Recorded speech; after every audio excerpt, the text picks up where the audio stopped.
Welcome back. Hey everyone.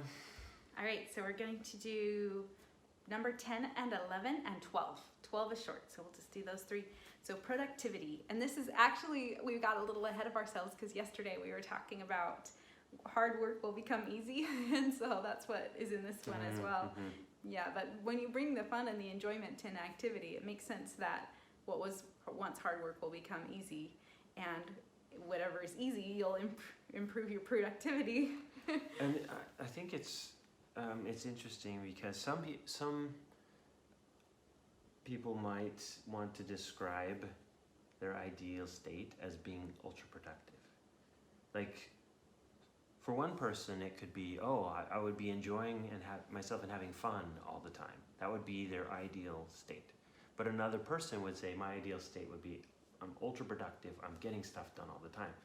So what Stacy's telling you here is that they're both different contexts for the same thing. And if you can master that one skill, you master that one skill, you can choose, you can go from ultra productive. Ultra productive is fun. Yes. Is fun, and fun is just a word, a context for up. Productivity is just a context for up. We haven't been stressing this enough, I think. The context. Why these are all context. Why? And she's giving these different angles, different perspectives, different looks at one thing. This is all one thing. It can sound like 22 different things or a whole bunch of different ideas, but these are all just different looks at one thing.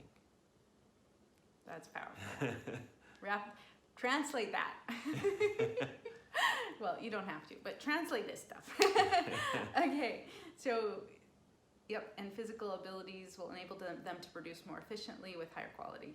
Yeah, physical abilities we could talk about. That's right, because they're going to hit the concept too later on. Later on. But yeah, we are going to talk about, because you see how all of these interplay.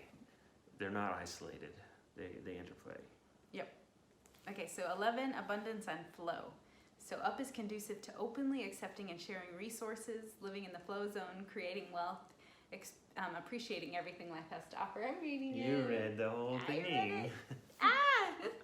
So now let me translate it for me.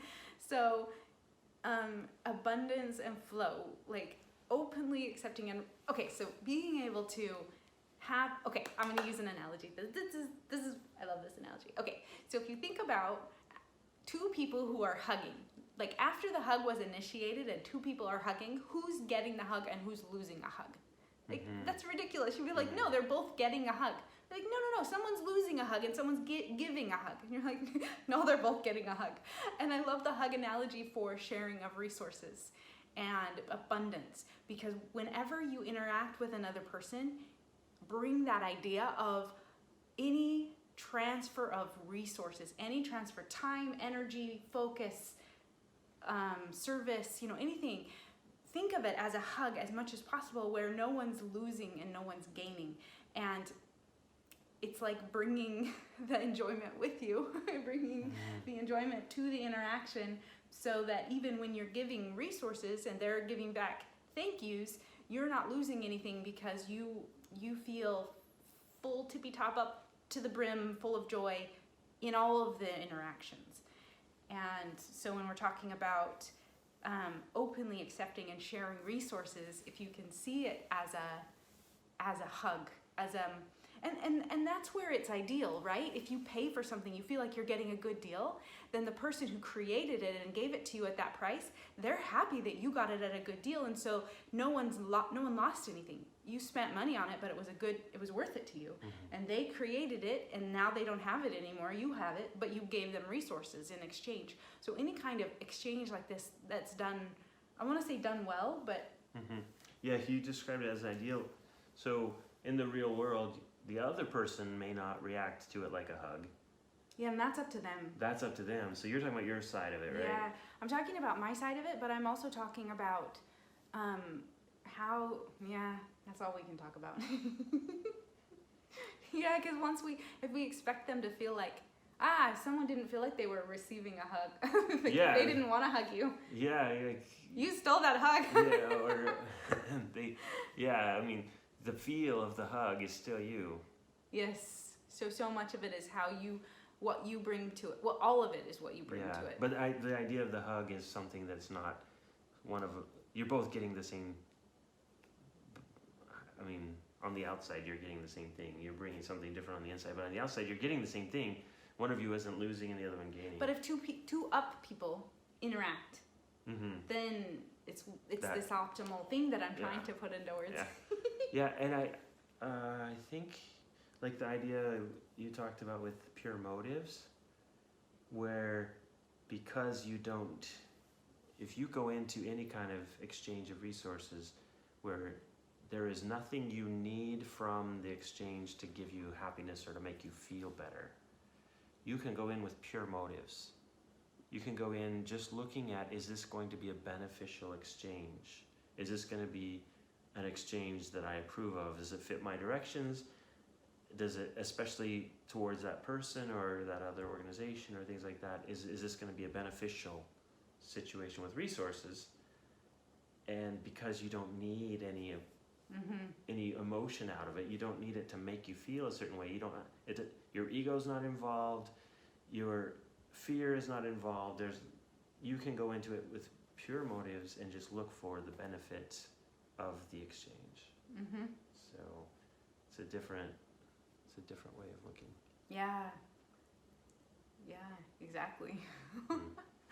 Yeah, and one of the things about the hug, since it's only, we only are aware of what we are aware of. We only get to control our internal state. We don't have any control over how someone will respond to us or how someone will interact to us.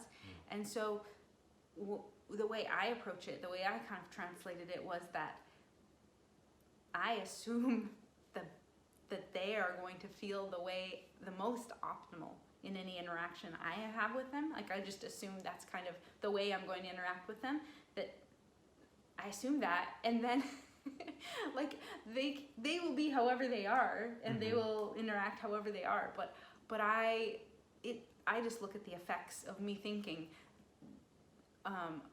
that they will receive whatever I have to give in the most optimal way, but they don't have to. It's not going to affect my happiness if they don't. It's just, if I'm going to, since I can think whatever I want to think, and I'm probably not going to be very accurate, I mean, I might as well think the thing that, Yeah, it's kind of like assuming noble intent in a workspace or things like that, right? Yeah. And back to the relationships and influence, that influence part of it, you approaching every interaction that way, I'm sure influences that. It creates an environment for the other person to have a positive experience.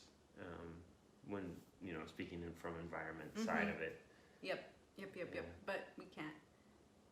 Yeah. It creates an environment where they could choose Yes. to have a positive experience. Yes. Okay, thanks. That's good. All right, so this is high level stuff, guys. All right, then the last one is meaning and fulfillment. This is a natural state of mastering up. And this one, meaning and fulfillment, especially you're the one translating this.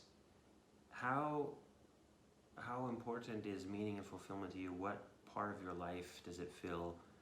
And what's the difference between getting your meaning and fulfillment from something versus being fulfilled and bringing the meaning? Is that fair? That's a good way to say that. They're gonna have to translate it. Yeah, translate. Because, and here's a contrast and compare. Can I do a contrast and compare? Yeah, we should do more of those. Find your passion. The idea that you have to find your passion. If you, in the traditional sense, it's try a bunch of things until you start doing something and it makes you feel some way. So, and then it's only your passion as long as it's making you feel that way, and as soon as it stops, oh, that wasn't my passion, I need to find something else. So contrasting that to it being a natural state, you're just in that state of fulfillment. Your passion is what you choose it to be. Yeah. That's a contrast. It's really big. That's a really big one. And if meaning and fulfillment is a big part of your self-identity and things like that, you're going to want to spend more time than she just put one sentence. Yeah. But you want to put more thought into it and more expression into it. And this is one of those where it's really critical that you figure out what you mean by meaning and fulfillment. If it is something that's important to you. If it's not, if you're just like, that doesn't. Yeah, like fun. People who didn't care about fun and play. You're oh well, okay. But just seeing how it gives you an idea of what we're talking about with this unconditional experience. What is your definition of meaning and fulfillment? If you found meaning and fulfillment, what would it look like? What is your current belief about it? And then bring up to it and say, if I brought up to it, then what does it turn into?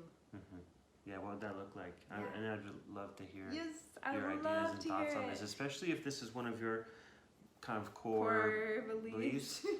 Then that's a perspective that would help all of us to hear your thoughts. Yes, please share. All right, so we're gonna do. That's it, right? Yep. Okay, all right, we'll see you tomorrow. See you tomorrow.